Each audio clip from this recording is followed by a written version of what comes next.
Hi guys, welcome back to our Non-Toxic Podcast. I'm here with yet another Hannah. Another one, Hannah Squared. I'm so excited. Thank you for joining us for episode 92. Woo! If I had a laugh track or an applause track, I would cue it up, but I don't, so we're just going to have to imagine that one, which should not be hard for us because we both work in a creative field. Yes. You came from a busy day this morning. I did. Buckle up, everybody. It's Yes. The first 3 hours. Yeah. We haven't quite crested that yet. I would love to do that today. I'm feeling chatty. I'm not going to lie. I've had an emotional roller coaster this morning just because of who I am as a person. And you know, you wake up and you're like, I have to decide if I'm in a good mood or not today. Yeah. I did that. I woke up in a good mood, and then quickly I was like, actually, no, I'm pissed. I don't feel like being awake today. I don't feel like doing any of this. Then had my coffee. Wouldn't you know it, life is worth living. Then I cycle back through about 14 different times, and I'm like, I haven't quite decided where I'm going to fall on this whole gambit of emotions. But how are you? Are you in a good mood today? I'm in a good mood. Good. I'm glad. It's a little hot outside. It is. It's steamy. But I wore jeans anyway. You told me not to wear anything that I'd sweat in, but here we are. The studio under the hot lights, you guys wouldn't understand. It's kind of just show business, Hollywood, behind the scenes things, but it gets a little toasty in here. So if you ever see anyone with a sweat stain or like an upper lip glisten, just ignore that kindly because we're all just people. But yeah, I totally copied your outfit vibe. But, I was like, send me your outfit. Send me what you're wearing. Well, I would hate for you to be so polished and dressed up and then for me to show up like this, or vice versa. Like if you are casual and I show up in like a pencil skirt, not that I own one, but I try and emulate, what we're going with here. But you look fantastic. I do have to say, I think you've said in a couple of podcasts, like throughout the year or whatever, how you were so excited to wear pencil skirts, getting out of school and being able to wear all that to work and stuff. And I was the same way. Really? Yes. I was the same way. I would in the mall, walk past the loft and see all the little White House Black Market. And I'm like, I cannot wait to wear those someday. And then I never did. Yep, exactly. I wore them for about maybe 18 months. And then even working in a professional field, I got so sick of it. I'm like, actually, this sucks, wearing heels all day, and I take them off under my desk anyways because I want to feel my heater on my feet. Yeah. But that's besides the point. I just remember, the show True Jackson VP on Nickelodeon? No, okay, it was kind of a niche show for the chronically on TV. But it was basically a show where this girl became a fashion designer at the age of 15. I don't know. Looking back, you raise some eyebrows. But I watched that show, and she always had those peplum tops and the pencil skirts and the heels, and I was like, that's totally going to be me. It's not. I'm wearing camo cargo pants. I was a SpongeBob girly. I didn't I wasn't allowed to watch SpongeBob because my mom said it was annoying. I got you. Not that it was crude content, not that it was not good for development. She said, that's annoying, don't turn it on. I could see how the laugh, how the SpongeBob laugh could be annoying to parents. As a parent not really entrenched in the culture, you wouldn't get the significance. So you'd say, don't bring that into my household. Get the holy water. I don't want to hear that laugh ever again. And then me as in my late 20s a few years ago asked for the first 100 episodes on DVD. Wait, did you find them? For Christmas. No, my parents bought it.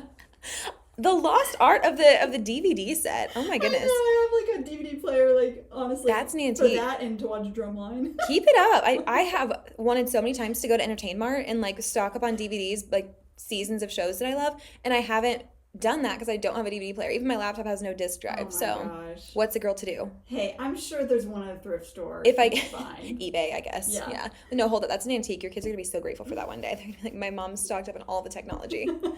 I love it. I want to go into your report first and foremost, but let's talk about what you do so people know how we came to be connected. Sure. So you own Lightbox. I own Lightbox. It's a natural light photo studio and small event space. It is a place for anybody and everybody. Mm-hmm. You don't have to be a professional photographer to come and use it. You can use it to just take a picture on your phone or film content. You've done that before. We have events there. We have a couple events coming up this fall. That'll be super fun. Ooh, I can't wait. Yeah. I'm a big fan of everything you do. Yeah, thank you. Yes. Yeah, as you should be. Mm-hmm. Hey, confidence is key. You're killing the game. You've done amazing things. That's how I first came to know you, was through Lightbox, and then we started working together through your pet photography business. Yep. And you also are a regular photographer for human beings, not just pets. Yes. And I want to give all of those things the justice of a longer explanation, but I wanted to give people some background before we start talking about what you like. So for your report, what are you reading? I'm reading a couple books. Ooh. I'm reading Mame by Jessica George. Okay. Phenomenal book. Okay. What's it about? Oh my gosh. Okay, so I'm about maybe a third of the way through. But it is about a girl who lives in London, and she has her parents were they're from Ghana, and but then they moved to London when she was young, and I can't remember if the author is the one who's narrating. I'm listening to this book who's narrating, but the like accents are spot on. She is also the actual the author is like that is her background. Oh, and so anyways, the book is phenomenal. It has this way of like pulling you in different directions about like who you are and who you become as like somebody in your late 20s, early 30s, and like what you should be doing. And anyways, there's caretaking involved with her parents, and you know, sibling interactions, and I don't know, it's a incredible story so far. She's finding her way, and I love that it's a book about somebody who's in that age, because I'm also in that age, rather than like a teeny bop high school romance. I mean, don't get me wrong, I love this. I do too. Palate cleansers are great, but sometimes it does take you out of it whenever you're reading something and then it's, oh, my 17th birthday is coming up, and I'm like, oh no, oh no, I'm anxious, I guess. Yeah, sometimes it just removes me from the story. So, and then I'm also reading Just for the Summer by Abby Jimenez, and that is something that I feel like any book talker that I follow, they are recommending, and I'm like, okay, summer's almost over, I'm just gonna read this. So lead into the vibe. Is it good? It is pretty good, yeah. I feel like it has a little bit of like Emily Henry vibes, which I've heard so many things about her books, but I haven't dove into them quite yet. And now I feel like I missed my window because summer's almost over. Yeah, I'm not a huge Emily Henry fan. Don't tell me anything. But all respect here. It's a safe place. I feel like her books are just kind of like okay. Like, I don't know. I like most of them, but I wouldn't be like, I want to read that again. Sometimes, honestly, I crave a just okay book, though. So even if that's her lane, I haven't read them, so I can't speak to it, because sometimes I have controversial book opinions as well. Like, I tried to read 50 Shades, and I had to not finish it, because not because of like me being offended by the content, which I would like to morally say I didn't care about the content.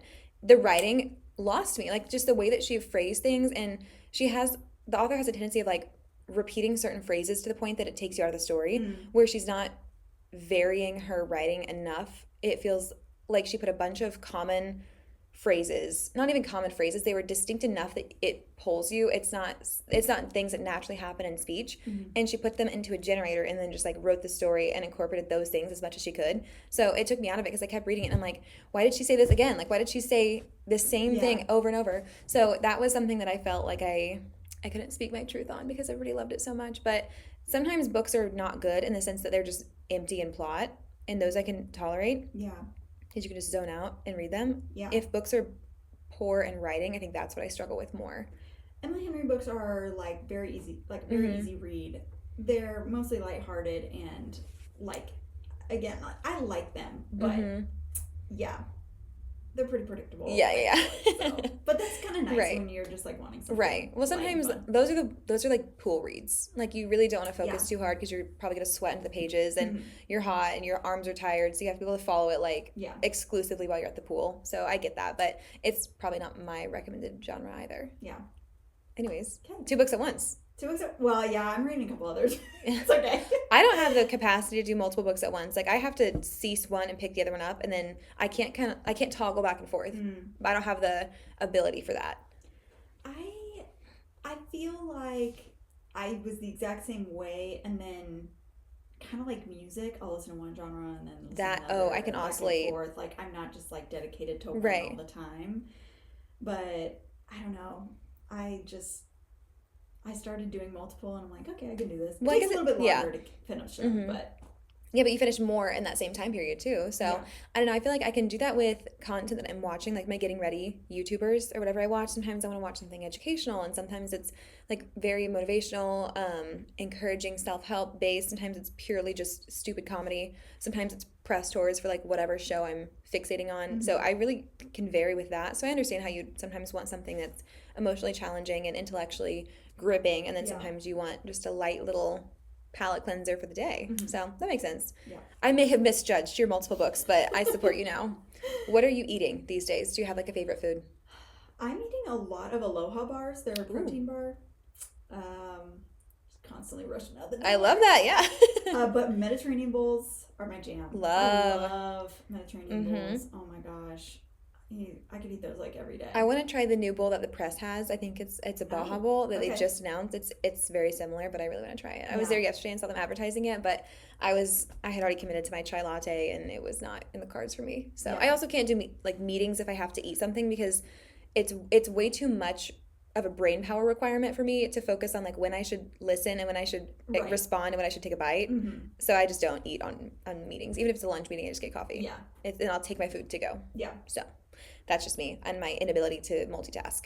What are you playing these days? I'm playing a lot of Green Day. Love. A lot of Green Day.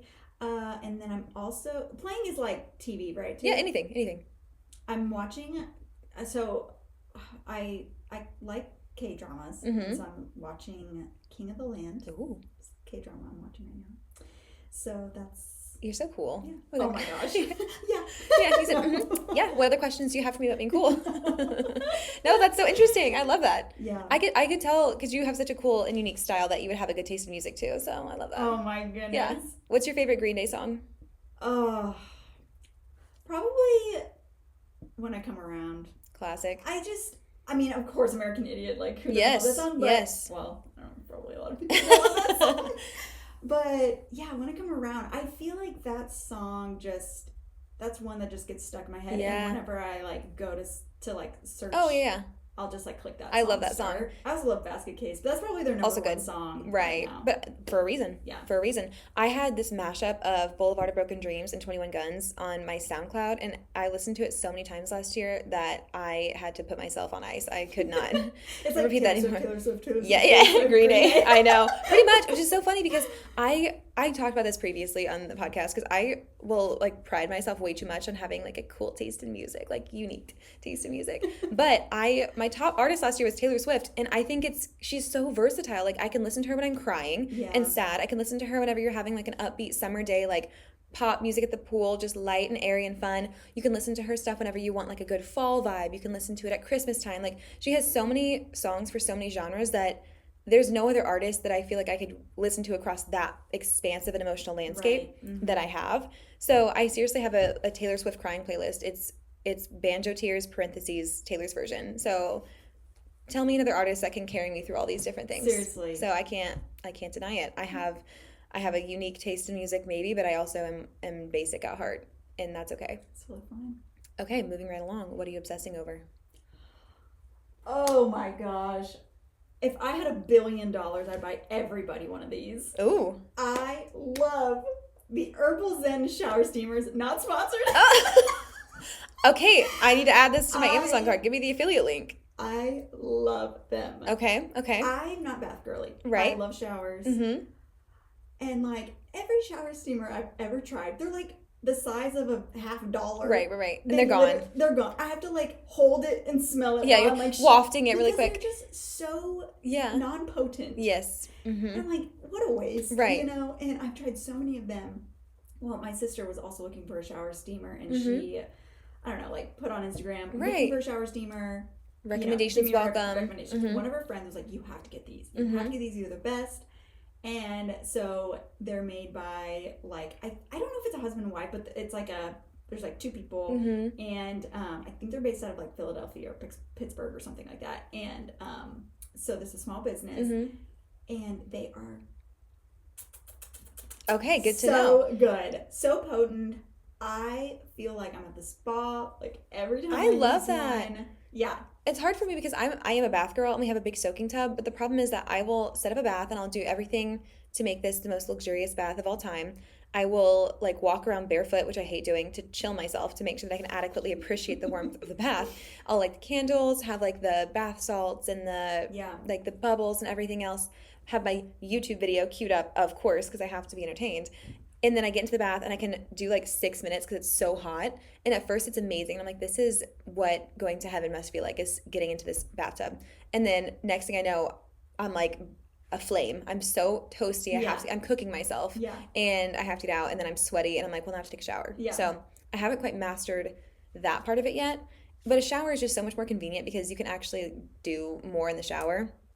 I don't like to wash my hair in the tub because you're in like a weird angle and you have to Yeah. like dunk your head and Yeah. my neck's not I strong. always take a shower after I take a bath. Yes, yes, you have to. Or if I take a bath, it's like just for relaxation. It's not to actually clean yourself. Right. So Yeah. I don't know. Sometimes I've been so extra to the point that I'll like take a shower to get clean so I'm not soaking in dirt, then get in the tub to relax, and then I get out afterwards because now I need to cool down. I'm like, I'm just wasting water over here, but I don't know. But it is great to know that you can make a shower as luxurious because Yeah. my husband is not a bath person. He doesn't fit in our bathtub, unfortunately, for him. Not for me. It works out great because I don't have to share it. But he loves like long showers. Again, our water bill, astronomical. But he loves long showers and he is still recovering from his sinus surgery. So I feel like that would be a nice little, cleansing aroma. Yeah. The morning citrus mint is no morning citrus. I don't know, morning citrus mint. I can't remember. But anyways, the yellow bag. Morning citrus energy. I think Okay. is what it's called. That one is the best one. Write that down. Yeah. Then there's sleepy time for those who like take showers at night. Not me. I'm a morning shower person, but Well, I guess I am. I like mid afternoon to. That's really it. I don't really like morning or evening. but that one is also really good. I don't know. They're all really good. Right. So love those. Not Obsessed. sponsored. Not definitely Maybe not one sponsored. day. I spend so much money on those. You said, "Girl, And I run me a also- code." They're on Amazon, but you can also order through their website. Right. And then they make more. So Yeah, might as that's well. true. Might as well That's do true. that. Yeah, support a local business. Yeah. We all have a heart for that. Okay, what are you recommending besides these shower steamers? I literally did not have an answer for this. That's okay. Until I didn't either. until I've been like swiveling here, like racking my brain. Yep. These Dr. Scholl's shoes. They're That's what nice, I'm and they look really cute. They don't look like they're orthopedic. 100%. Hey, you cannot be too ergonomic in today's economy. You have to support the spine, You have to go your feet. and you're on your like, feet all the time. Oh my gosh. Yes, all the time. Any photographer, highly recommend. Oh, yeah, I can't even Anybody on their imagine. feet, highly recommend. Dr. Scholl's, I don't know what they're called, but they're cream. You can create one little affiliate link packet, and it's just the shower steamers and then the shoes. That's what you have to do for us, so that everyone can be on this wavelength with you. Okay, I got it. I feel like I haven't quite gotten onto that. Like I haven't learned my lesson, even though I don't do photography, but I shoot content all day on my feet. And I never connect the dots to think like you shouldn't wear heels. You shouldn't wear flat shoes with no arch support. You should wear something comfortable. Because I always go outfit first and then I just approach the day however I choose to be costumed. So this is like a sensible outfit that I could wear all day to shoot. I don't ever do that. Like yesterday I was wearing little slide shoes, no arch support, maxi dress. It's just always inconvenient. And I could really learn a lot from you on how to dress for the career that you have. And you'd think that, being in this job for a while, I would have learned that. Well, it is nice that photographers, they can honestly wear basically whatever they want. Oh, yeah. For the most part. And since I photograph dogs too, they could True. literally, Yes. they don't care what I show up in. They'd probably judge you more if you dress nicely. The owners would be like, I don't know if you know what we're doing here today, but... Okay, last thing. What are you treating yourself to? I'm treating myself to long showers with shower steamers. Amazing, yes. And then I do, I know you're treat yourself Friday, but I do treat myself Tuesday because that's typically like a longer day for me. And I don't know, I just, that's when I like go and get a coffee outside the house or whatever. So hey, treat yourself Tuesday is just as good. I think the spirit of treat yourself Friday should endure throughout the week. So whenever you can find the time to treat yourself is good. I think I'm also about to buy myself a new perfume. I haven't been wearing perfume for a long time, but Sniff, the company Sniff, I got their little sample pack. Yeah. So Cocoa Shimmy is the one that I like the best. Okay. Well, you always smell amazing. I've never had a signature scent or anything, so I need to maybe get more classy and mature and jump on that. Burberry Brit has been my scent quite literally since it came out. I think the last scent that I had was Love Spell from Victoria's Secret. Nice. And like the little body mist, which that's a classic, don't get me wrong, but I think that I could probably evolve my taste. And I don't even know the last time I owned a packet of that. So really? Yeah, I could get on that. You've inspired me in many ways. Thank you for sharing with us your report. I think that's all fantastic. We have a couple avenues we could take. We could go into the dogs. We could go into your professional journey. I think we should start with how you got into photography as a whole. Did you always want to do this? Was it something that you had a passion for? later in life? How did you discover that you had a knack for this? Okay, this is where the story gets really long, so just Okay. please cut me off. Let me get comfortable. Yeah, Yeah, at any okay. point. Hey, I've got a full thing of water Everyone here, so start, like, bumping your little, like, listen 1.15. meter to 1.17. Mm-hmm. 1.7 plus. 1.75. We gotta get going. Okay, so as most young photographers, I started Right. in high school, thought it was super fun. I played the drums. So cool. I played the drums and I liked photography. My parents were like, probably can't commit to doing both. I have siblings. We played sports. Yeah. Like a whole thing. So I was like, I picked the photos. Mm-hmm. So I started taking pictures of basically my sister for a long time, and then did you know? Huh? Did you know? Oh yeah, she knew. Oh yeah, we got wild with it. It was like, I mean, we had like, I shot up to here. You show her all the photos, and she's like, "When did you take these?" Oh my gosh, yeah, my poor sister. I have like, I just have hard drives and hard drives full of photos of my sister from when I got started. I love that. Very, very sweet. But anyway, she's always such like a wonderful little model for me. Aww. But okay, so I got my first paid gig. I basically, I had somebody ask me, hey, we hear you're doing pictures. Could we hire you for my son's senior pictures? And I'm like, okay, like I've never done like a paid picture before. And so I told her, it's going to be like $200. Mm-hmm. Mind you, I can't drive a car. Yeah. You're going to have to pick me up. Like, wow. You know what I'm saying? Like, let's do a test run. I basically had this idea of being like, okay, I'll do a test run. If they like the photos, then they can pay for the session. Right. They get those 5 photos complimentary. Mm-hmm. And then I do like the actual photo shoot. So we literally did them in my parents' neighborhood. One of the photos was in front of my parents' garage. Wow. Literally. Wow. And I thought to myself as a 15-year-old, if these people will pay me to take these, surely I can do this. Yeah. Right? It worked. They liked the photos. Mm-hmm. We did she picked me up. We went downtown. We did the actual photos. She got the 5 complimentary images from like the pre-session thing. And then that was my first paid gig. Wow. And so you've been hustling for a long time. Girl, I've been hustling for a long time. But like any photographer you ever talk to who started in high school, I don't want to do this as my career. I don't want just for fun. I just want to do it for fun. I don't want to ruin it by making my career and hating it and blah, blah, blah. Right. It's the exact same way. Mm-hmm. So. And here you are. Here we are. Yeah, here I am. You said, I hate it. I absolutely hate it. I then went to school, and I went to Evangel, and I thought about majoring in business because I'm like, okay, this started working like in high school. Right. I built big clientele like just in high school. And I'm like, I do not want to do the accounting classes. I was so afraid of accounting. And so I'm like, okay, I'm not going to do that. Yeah. And so I ended up majoring in, it's like a BFA in digital arts, which is basically digital media, studio art combined. And then I almost had a minor in psych. I'll tell you about why I didn't finish that later. But I quickly discovered I was not good at anything else except for photography. You should have seen my animation project, girl. Oh, no. It was so bad. It was so bad. But yeah, I wasn't good at website. I wasn't good at video. I wasn't good at graphic design. I wasn't good at animation. You would just concentrate all your talent into one thing. It was generous of you for the rest of us. Oh my gosh. It was like, I'm glad that I had the opportunity to actually figure that out very quickly because, yeah, I'm like, okay, well, I know what my path is supposed to be now. Anyways, so the one class I was really, really good at was my advertising and marketing classes. And I came up with all these ideas. I just felt like, oh, this is my jam. I really like this. This is where I probably need to go. And quick backtrack, the psychology aspect of it was that I really was interested in getting my master's in art therapy. And I just decided, I don't know, that story in itself is very long and I just won't share it. It's kind of boring. But anyways, I ended up just saying, I don't think that's right for me at this time. I'm not going to do that. So I was like, I'm going to graduate. I'm going to try to find a job in advertising or marketing. And kind of wanted to like get out of the area as most of us do who were born and raised here.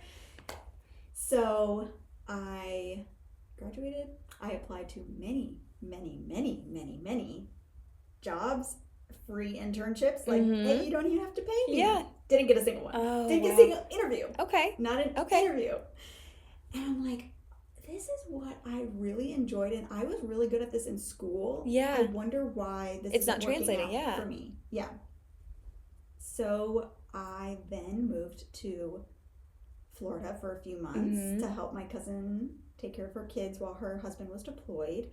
And I was like, I have no self-confidence here. Like, I mean, there were a couple, I'm talking like less than 6, 7 big photographers here who were professional photographers at the time.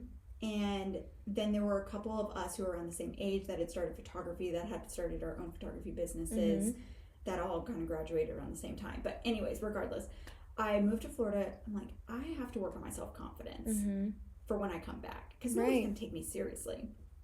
So I walked up to people on the beach, fully clothed, while they're in their bikinis. I just basically said, hey, I'm a new photographer in town. If you need family photos while you're on vacation, like I'm running a special. Wow. And I hustled. I did that every single day. I paid the toll to go over the bridge every day. Yeah. And That's a great idea. And I ended up making so much money doing that. And it's wild, like, thinking back to that and being like, I cannot believe I did that. And then I went to this grand opening of this place down on 30A, took pictures at their grand opening party, edited them, sent them a gallery. Hey, I took all these photos if you want them. Here's the price. And like, then they ended up offering me a job, which I didn't end up taking, because I ended up booking a lot of things back here. And I'm like, I just don't think that this is the time. And that's kind of how I got started into full-time photography. I love that. I moved back from Florida. Yeah. We have a pretty similar story as far as how we got our initial clientele, which is literally doing free work. And that's what I always tell people who ask me how I got started, because I think everybody now, not to sound like I'm so holier than thou and so old and wise, but I think people now think you can just walk into the industry and immediately start charging, and you have to know your worth and bill for this and don't do free things. And all these internet coaches are saying, you know, make sure you're billing people. And there's a time and place for that for sure. And I probably went too long without learning that. But I think there's so much to be said for building a portfolio and for growing your skill set and humbling yourself enough to reach out and do the free work prior to expecting any payment. And one, it makes the payment that much better, but also it establishes you as someone who is able to do the work for free. You're not just looking to get a paycheck. You have a passion for it. And I think you earn a lot of business that way, because you're not putting pressure on people to pay you before you prove yourself. So that's interesting that we both had kind of the same, like, whatever you want, like, I'll just make you some free content. And it just helps you grow so much, and the confidence aspect as well. I think to an extent, I would do stuff without there being like an element of payment, and then it would be like, this is what you'll get, right? You know, right. And then, but if you wanted to add on, well, you also were giving a lot more for people than I was, so it was easier for me to be like, I'll make you a free reel, not like a full 2-hour session. Right. So but also just cold calling, like walking up to people and saying, do you want photos while you're in town? Like that's exactly what I had to do. Unfortunately, I just didn't have social media wasn't built up enough to be able to say, here's this if you need me, because they'd say, what would I need you for? Right. So I had to show them with the free stuff and say, like, here's a content shoot, here's 3 reels that I made, here's whatever else, for them to then see the value in it. So at least photos are timeless enough, and they've been in industries, like everybody wants family photos, back to the JCPenney studio days. So for you to go up and say, do you want family photos? It's not a novel idea for them to say, well, what do you mean? What is that? So it's the same, concept of, let me tell you why you should hire me. And that's really hard to do. So especially, like you said, on the beach, when you're walking up to people and just, here you go. And while I lived there, I was cleaning beach houses, which that taught me so many things. Like that you want a beach house? Number one, that is the top lesson I learned working there. But so even through that, I would rarely see the people who were coming in, but the guy who managed the property said I could just leave my cards and like a little note if I wanted to. I ended up doing that, and I don't know, it's just like, I think when you figure out a way to push yourself, that's something that's like might be a little uncomfortable, but you do it in like a safe way or whatever it is, then you can really like build your Oh, confidence yeah. that way. And people don't come to you until you have done something. Like there's just no way that you can just make a photography business page or just make a social media business page or any business page and then just expect people to want to be your client. Like you really do have to go out and kind of pound the pavement a little bit. And I know that's an archaic piece of advice from our ancestors where you have to go out and do the old-fashioned way, but I think that it's been so pivotal for me at least. And like I said, whenever you learn that you can and probably should be charging for work, that definitely helps a lot. Yeah. But it's been so helpful for me to learn to go out there and learn to sell, but also to learn to get rejected in an okay way, because it's always difficult. And I think that if I hadn't had so many opportunities to get rejected, I never would have learned to cope with it in a way that doesn't impact me personally, because sometimes a professional mismatch does not have any implications on you personally. So you have to just understand how to separate the two, which is challenging. Yeah. Okay, so we know how you started your career. How did you evolve from being a photographer into owning a photo studio? I'm sure there's a lot of development through there. Yeah, that started back in college still. I was, still working, doing photography, and Right. I was just really getting annoyed that there was nowhere to take photos during the winter, especially like winter break. I'm like, I have all this time now that I'm not in school and there's nowhere for me to take photos. Right. So I just felt like I was making no money from basically Thanksgiving to the end of March. And and then I was just spending all of my time during the summer doing sessions, and in the fall, like I was just so cramped with school and work, and I worked many jobs in high school. As you still do, always, yeah. In college. And always. Yeah, always. But hold on, I lost track. That's okay. I do that all the time. Oh, yes. So I became frustrated with that, and I'm like, surely there's literally somewhere other than the coffee ethic. Right, right. I love the coffee ethic, but there were people in the background. Yeah, yeah. And the patrons don't always, So your photoshopping hand is tired. yeah. And Photoshop back then was like a disc. Oh, man. Like, it was not, you did not You gotta go to download Staples. it off the cloud. Oh, It was a disc you bought, from Staples or Office Depot or wherever. Oh. And you had to like put it in or whatever. Yeah. Yeah. Okay. So, yeah, they didn't have like anything like that. But, so I made this business plan. I'm like, I need to open a studio. Yeah. But I didn't have enough, I didn't make enough to right. do that myself. And you're in college, so. I'm in college. I'm like, I'm nowhere near. You said, I'm saving for a Dunkin' Donuts large coffee. Give me a break. Yeah, so I started that business plan, and then I worked on that for like 6 or 7 years before I actually opened Lightbox. Right. I rented a small space down the street from where the studio is now, and to do market research to see how many of my own clients would be interested in an indoor session like that with using natural light and all that kind of stuff. And then I moved out of that space, and actually another photographer was renting it, was going to rent that, but I just was like, I can't keep affording this. Like, if I'm going to pursue this, I need to keep saving for it. I pitched the idea to my landlord literally as I was moving out. It wasn't even a pitch. It was a 30-second, this is an idea I have, Right. And he said, let's do it. And I had talked to a mentor previously, like, I don't know if I want to share this with anybody, like, I don't think I'm ready. And she's like, you need to do it. Like, you need to just do it. You need to tell somebody about it. You need to start working on it. Yeah. And so I did to him, and he was like, I think it's a great idea. Like, let's find a spot for you to do that. Wow. So that was a blessing, like a huge blessing, because that's not how a lot of like landlord. They're not in the business of go. investing in people's dreams. No. They're in the business of just collecting your check and that's it. Correct. But he doesn't have children, as far as I know. And okay, that was weird. Yeah, that's okay. Meaning he's never talked about kids or anything.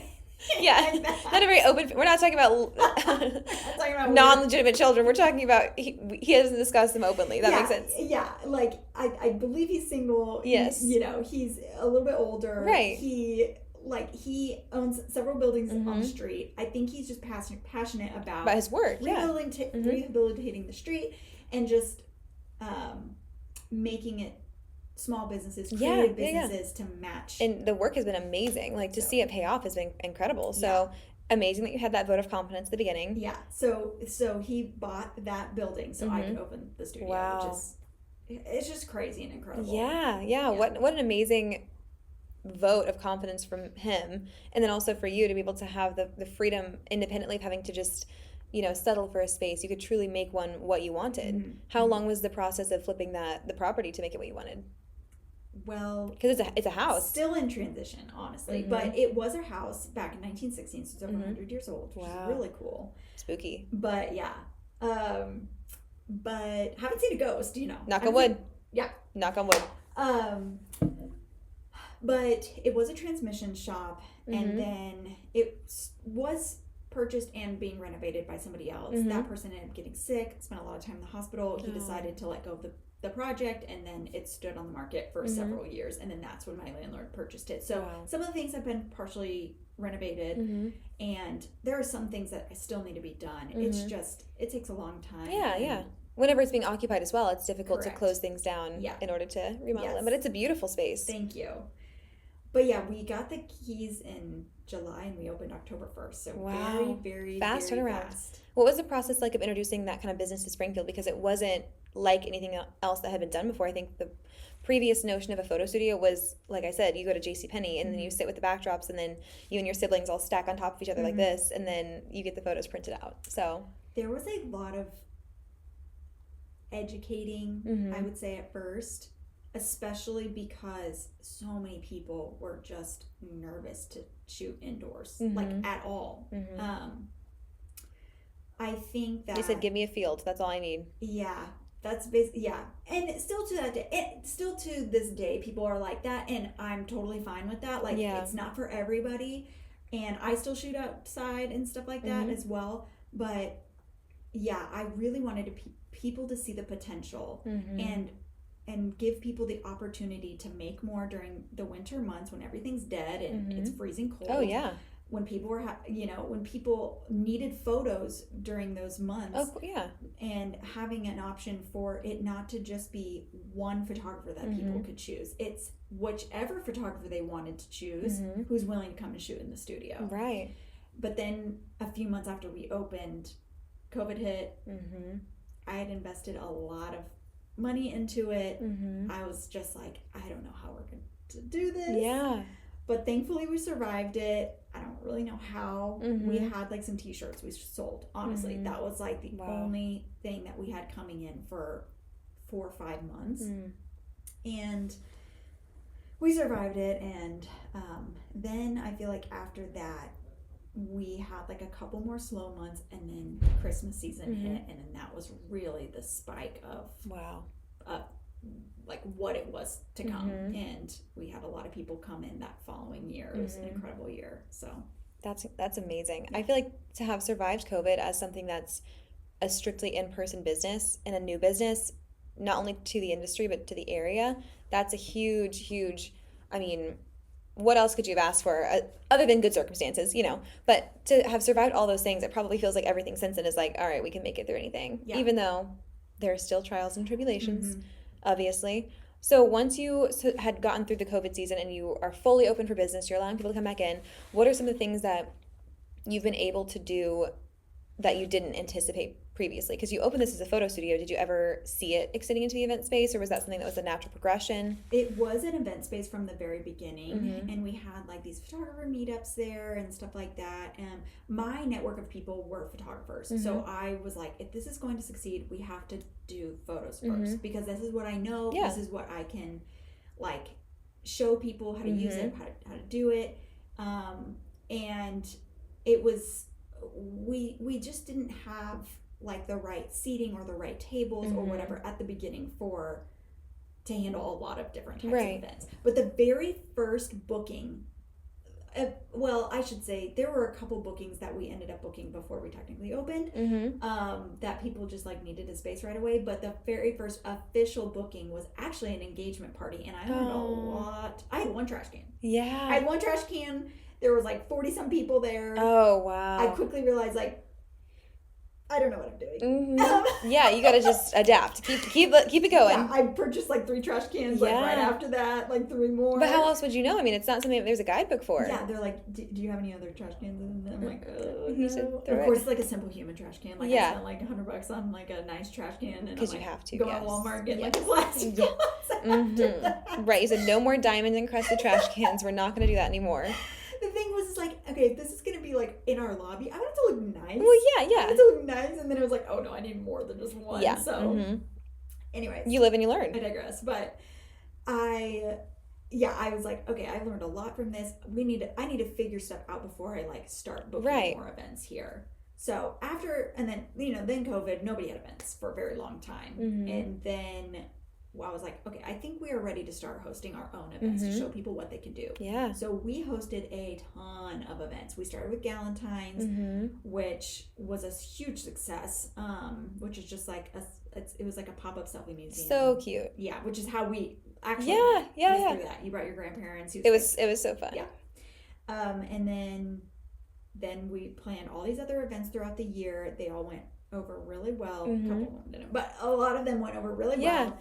And then more and more people were like, oh, you host events here. And it was just like word of mouth. Yeah. People started having bridal showers there, graduation parties, workshops, networking groups, whatever, that kind of thing. So I've loved it. I love every event that I've gone to. As soon as I came to the photo studio for the selfie museum, which it was Galentine's, but I brought my grandparents because they're always my Valentines, the Silvers, but they came and it was just the most fun. Like you had created this super immersive experience and everyone was so welcoming there and so kind, and it didn't feel like you walk into a space where everyone's like, hi. And unfortunately, a lot of events, you kind of feel that way whenever you enter into the room. It just, the event is amazing and the execution on paper is great. But if you don't have that warmth and the personality to really bring it to life, then it still doesn't feel like a great event. So you somehow nailed every single aspect of it and it was great. So that's how we got connected, like you said, initially. And I had known of your photography business for so long, but I just had not had the need for professional pictures. And I knew you by name. I knew Portrait Novella, and that was like how that's Portrait Novella. Like I knew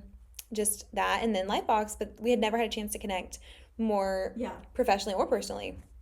But when you started your pet photography business, that's when we really got to work together and got closer. So how did you make the leap from, like we said, photographing human beings and owning the event space to now dogs? Right. So I quit the wedding industry to photograph dogs, and I did that because I just knew my time photographing weddings was coming to an end, and I had bookings through June of 2023. I'm trying to remember. Wow. June of 2023, and I'm like, okay, I have these contracts and I need to complete these. But if I'm going to venture into something that like I really want to do, like dog photography, that's very unrealistic. I mean, it's just kind of like, it's very out there. Yeah. Especially for a smaller market like Springfield. I like to think that it's progressive enough with the trends, but it just sometimes isn't. So things that would survive and thrive in big cities sometimes just can't exist here. So there's always a gamble whenever you venture into something new like pet photography or anything else. I mean, even social media, I felt that to an extent. So you kind of have to wonder, like, is the flame gonna catch or is it gonna burn out? That is the story of my life, quite literally. I should say my career. I am always one who's like, why couldn't it work here? Yeah. And for some reason, I'm willing to take the risk and spend way, way, way, way, way more time than like anybody else in the area. Good. To test it and to tell people this is actually like a thing. It's and like this will work. And this is cool, or like this is like something that people it's worth do in doing, other places and are worth it. And I'm willing to do that because I love the thrill of taking risks and doing that. And I mean, there's a little bit of strategy to that too, obviously. But I feel like that's exactly how it was with me coming in as like a 19-year-old photographer, me opening the studio. Right. There's studios in California, New York, and Chicago and everything, but nothing here. I kind of like to be that pioneer, that innovator in our area a little bit. Which I think that we need, because if I love Springfield, and I love that people invest time into it, because it's so easy for everybody to be like, I'm moving out of here, I hate the 417, I hate Springfield, I'm not going to stay. But why is it so cool to hate this place that we grew up in? And I think that because of people like you who open the cool restaurants and the cool coffee shops and bring things from other areas into here and new concepts that we're able to welcome and grow with, and then people take and put their own spin on, that's what makes it fun to live in, because nobody Yeah. wants to live in a place that has, just the $1 General and then Yeah. the Walmart, and those things are great, and not to say anything against small towns, but that's why people leave, is because you seek out more. So to have people that have the entrepreneurial brain and the passion to pursue it and see it through the difficult times, Yeah. that's what creates such an immersive, fun community that we love to live in. It's incredible how many of small businesses and restaurants owned by families here survived COVID. It is.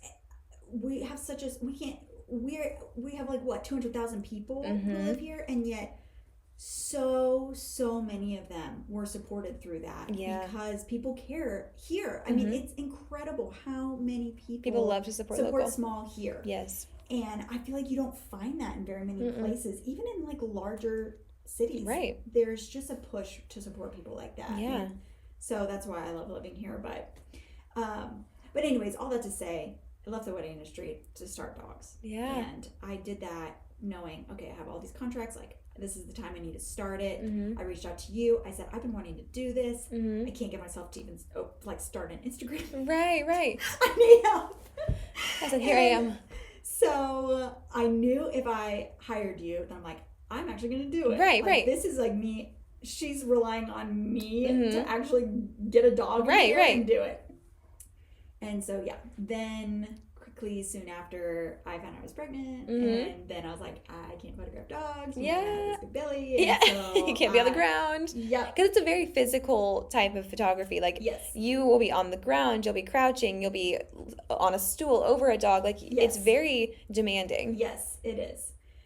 So then I'm like, okay, I'm going to put a pin in this. And then hopefully, because I had already launched everything, I was like, just hopefully it'll still be around whenever, and like I can still kind of push this.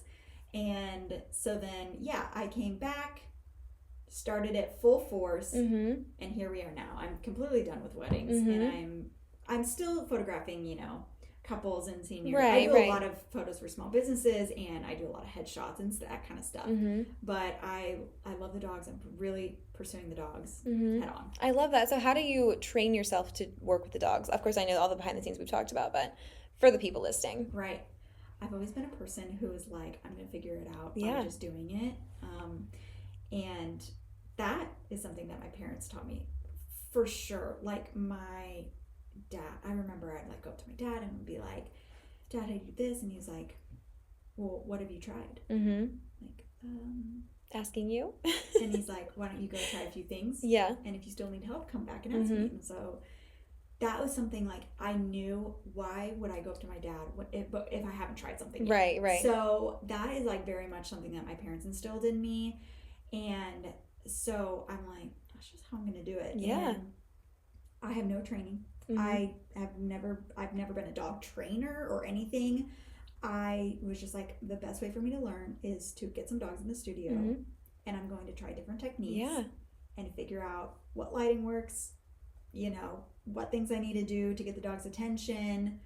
And then I'm learning all these things very quickly. So I really feel like I feel so comfortable when any dog comes in. And you're very strategic. I mean, seeing the behind the scenes, you have techniques, you have certain ways to acclimate them to the flash and to the noises, and you wait until they're calmed down, and you don't greet them with super crazy enthusiasm and energy. So there's a lot of method behind the madness. Like, you do have a lot of structure, and you say that you didn't have any training, but it just shows how much work you've put into it to really create an environment that's safe and productive for the photography. So people aren't just bringing their dogs into a room and you're chasing them around trying to get photos. You take these dogs, the owners will say, they're crazy, I can't get them to do this, and then next thing you know, they're sitting for a photo in front of a backdrop. It's really remarkable how you've managed to control such an uncontrollable environment. And the photos are just the most precious thing that I can ever even imagine. Thank you.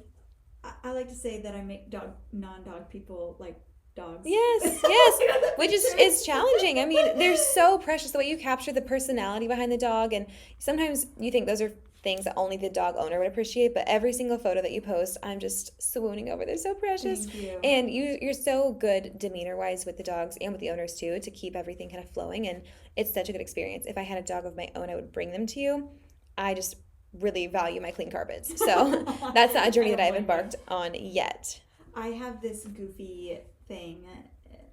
I have one policy when people come in, and it's an affirmations only policy. Oh, I'm going to start implementing that in my life. People are looking at me like, people can only put that, they can only speak to me with affirming words. I won't accept any other kind of communication. Dogs, I 100% to my grave will believe dogs can feel energy, and energy shifts. And I think what happens is people come in, they bring their dogs in, they say they're crazy, they're they're gonna go, they're gonna bark, they're gonna do.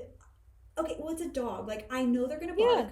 I know they're bringing them to an unfamiliar place. Lots of smells. A million smells. Yeah. I'm aware of all of those things as a photographer. Like, you don't need to worry about that. Yeah. Like, your dog will pick up on the fact that you are worried about something. So just know, like, if they come in and pummel me, they jump on me, I know what to do. Like, you don't have to apologize. I just need you to, like, take them to the side.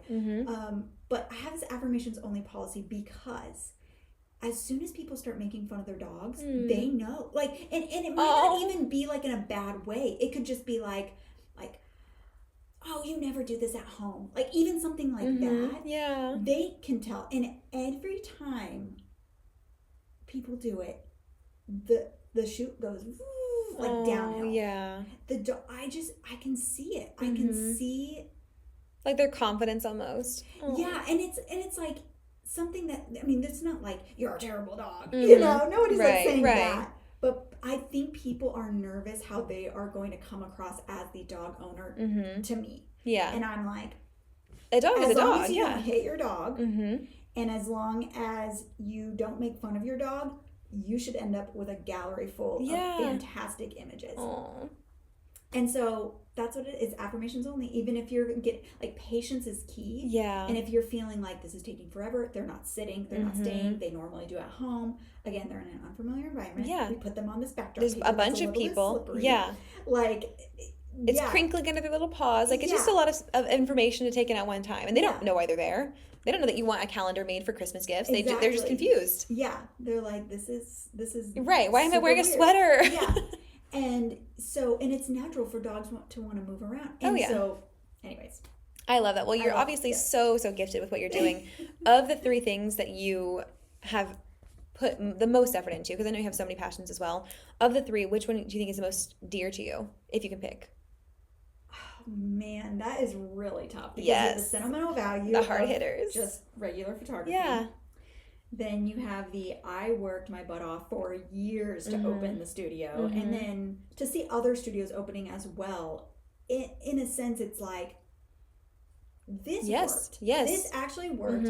I feel very proud of the fact that it's now accepted. It's accepted. There's others opening because there's a need for it, and like, people want this type of style of photography. And it's really cool to see that it led to something like that.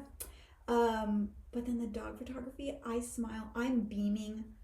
I'm so happy anytime somebody reaches out, anytime I'm like driving to a shoot, anytime I'm editing any of the dog photos. Yeah.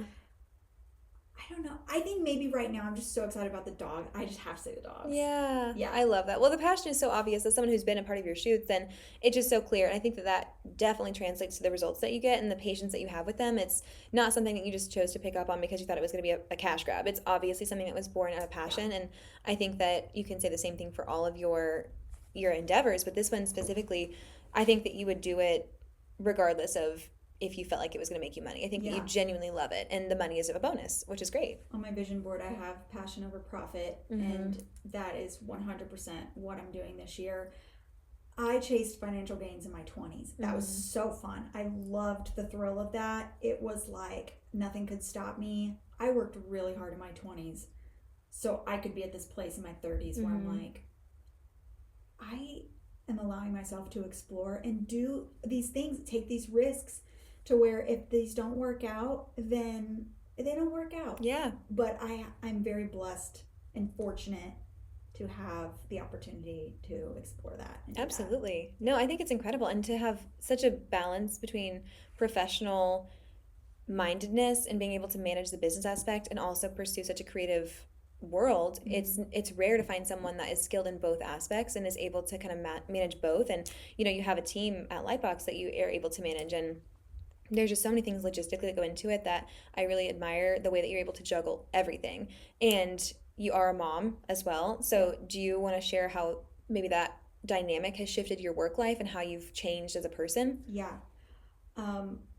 I think that I thought I was going to be able to bring my child to work, not to the dog sessions, but to... To be fair, I've seen you shoot with a papoose on, and you do amazing. I don't know how you have the upper body strength to do all of that, but you do great. Thank you. Yeah, it was not in the books. Yeah. It was not in the books. So it has changed significantly. I have an amazing team who's really picked up on taking reservations when I need them to. Shout out to Becca and Hannah. Yeah, they are just incredible people, personally and professionally. Wholly agree. I love to do everything myself. I love to learn things by myself, but I have quickly realized I need to ask for help, and it's okay to ask for help or say like, I can't do this or whatever. That's why Becca does a lot of our social media, and she's she hilarious. Manages a lot of the people who come in during certain times of the day and whatever.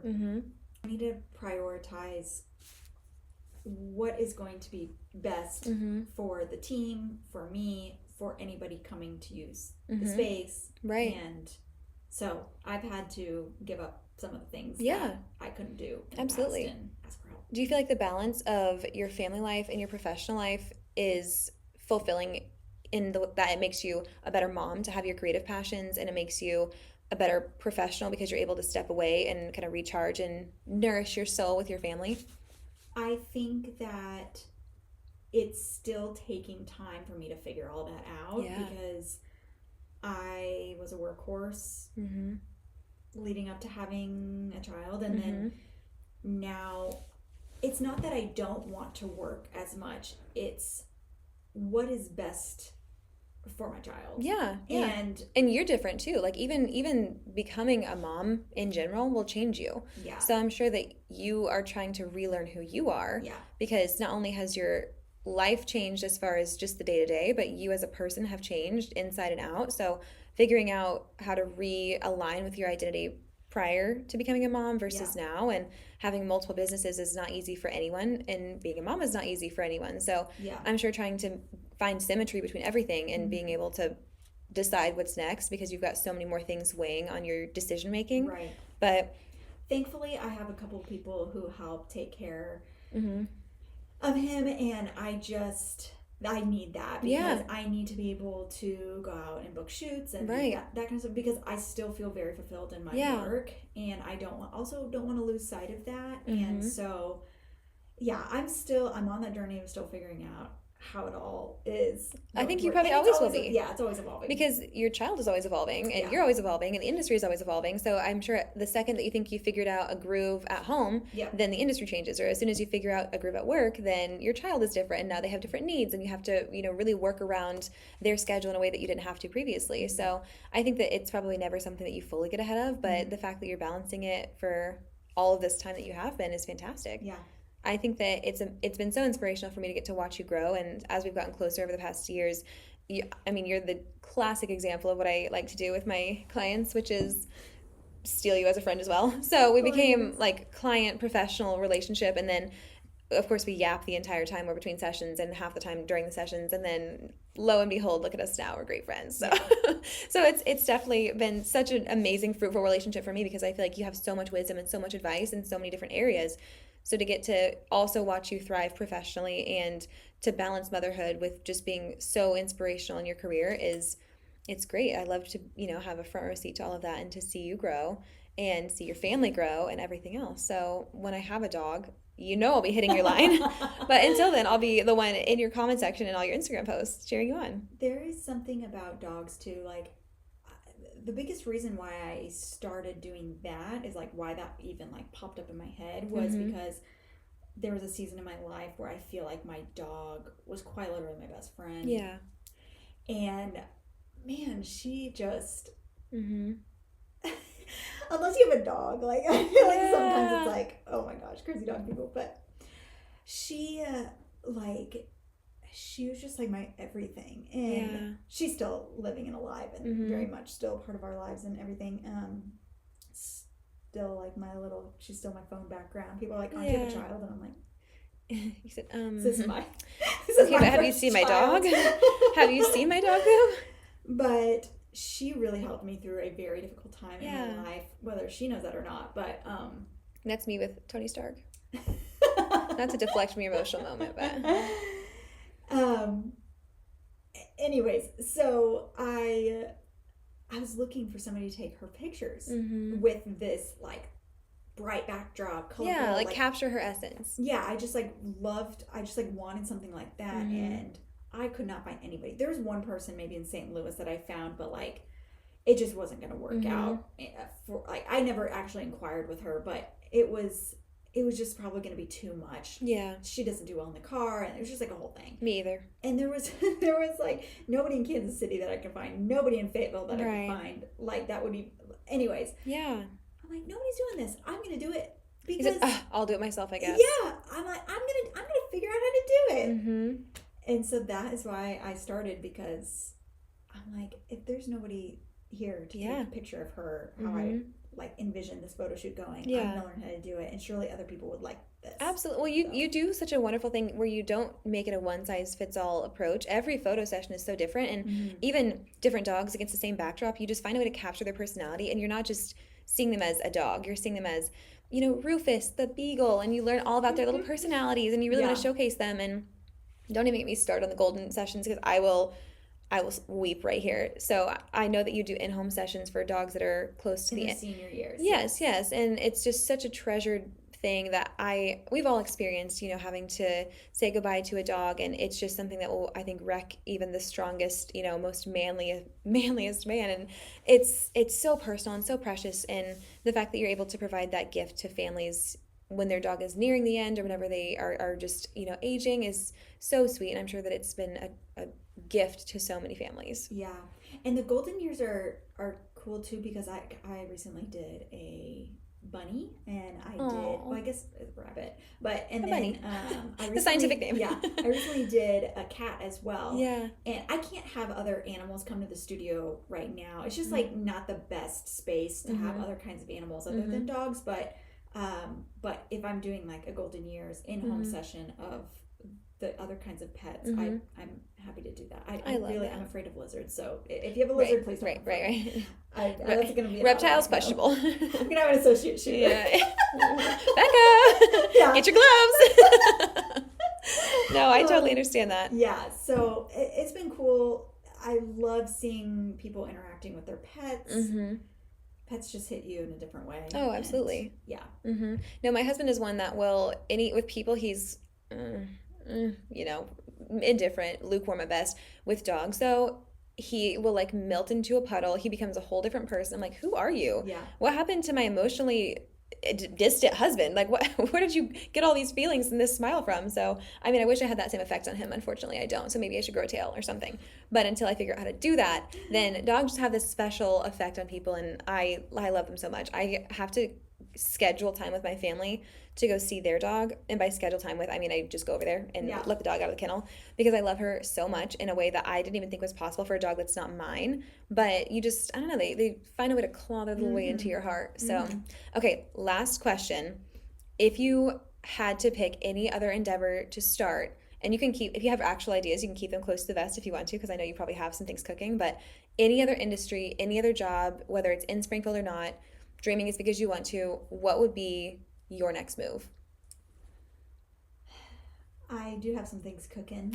Ooh. I always do. You stay in the kitchen.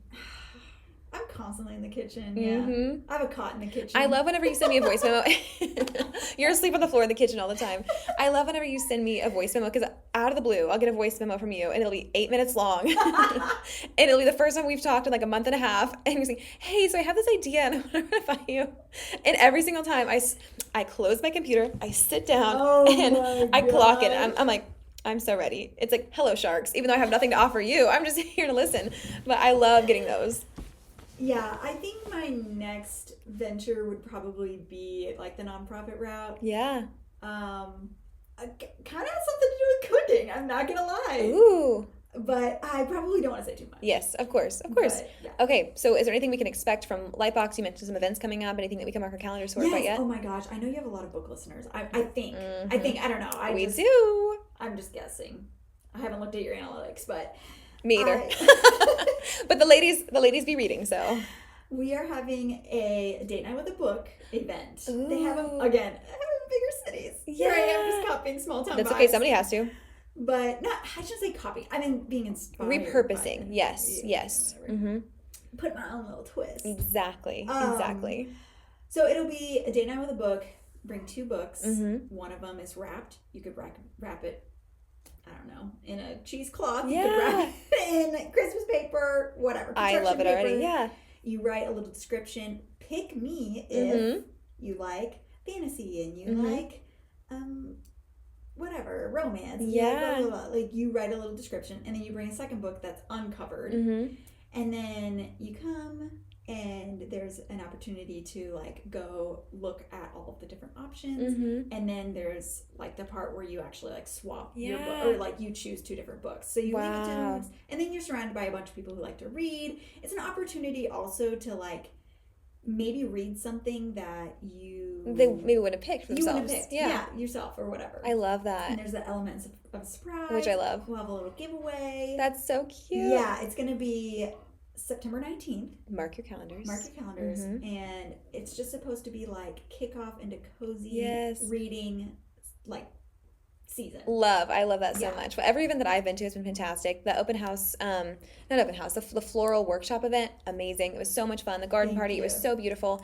Anything you do, I will follow you into. It was just so much fun. Thank you. I'll be at the book day night. So yeah, I'm very excited about that. And I don't know, like I'm a part of a book club. Okay, I'm digressing, but I'm a part of a book club, and one of the girls, she loves fantasy and everything.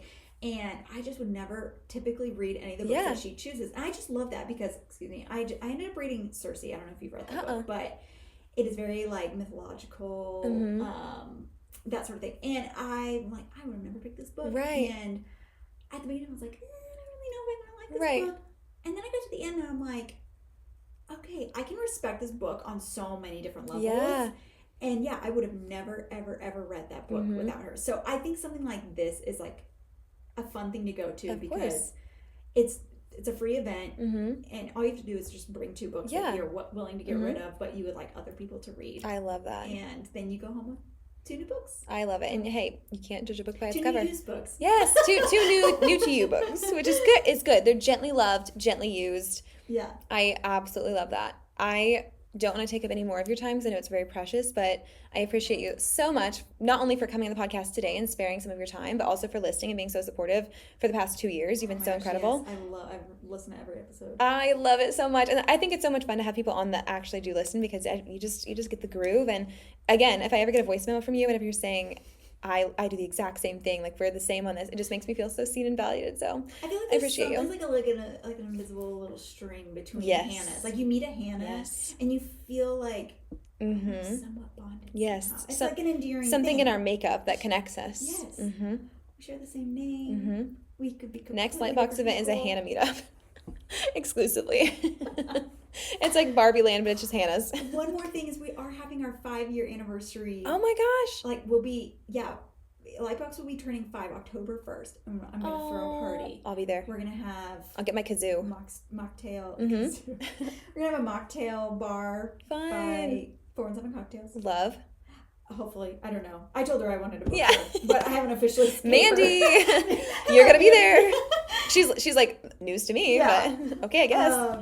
And hopefully there's going to be some live music. We'll have like a fun backdrop. Yeah. And we'll just have some, I think we're going to do sips and dips. That is inspired by a grad party that was at Lightbox. Ooh. I cannot take credit for that. It was so cute. She's like, I'm going to do sips and dips. I think that's so cute. So that's amazing. A bunch of different kinds of dips.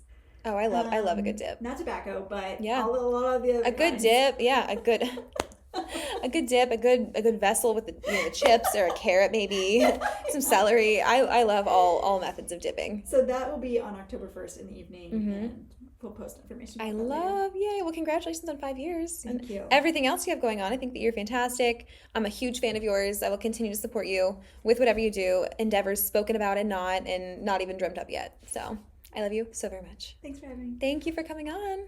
Guys, thank you for listening. I hope you treat yourself on Friday. Have a great rest of your week. All mountains, no valleys. Support Lightbox. Come to the events. And we'll see you soon.